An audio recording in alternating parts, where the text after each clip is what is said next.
মাত্র অল্প কিছু টাকা খরচ করেই দেশি তেলাপিয়া মাছ দিয়ে রেস্টুরেন্টের নামি দামি ফিশ ফ্রাই। এই ফিশ ফ্রাইটা তৈরি করতে আমি একটা তেলাপিয়া মাছ নিয়েছি, তারপর এরকম ফিলে করে নিয়েছি। তো এর মধ্যে দিয়ে দিলাম আমি গোলমরিচের গুঁড়া দিয়ে দিচ্ছি। এখন ভালোভাবে এটাকে মেখে একটা সাইডে রেখে দিব।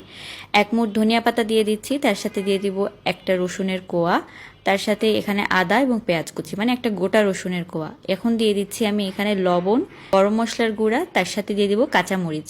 অন্য একটু সয়াবিন তেল দিয়ে দিচ্ছি খুব সুন্দরভাবে পেস্টটা হওয়ার জন্য। তো এটা সুন্দরভাবে রেডি হয়ে গিয়েছে। এখন আমি এখানে একটা ডিম দিয়ে দিচ্ছি, তার সাথে 2 চা চামচ ময়দা। তো ময়দাটা দেওয়ার পর ভালোভাবে এটাকে মিশিয়ে নিচ্ছি। এবার আমি 2টা ডিম ভেঙে একটু ফেটে নিচ্ছি। তার মধ্যে অবশ্যই দিতে হবে লবণ এবং গোলমরিচের গুঁড়ো।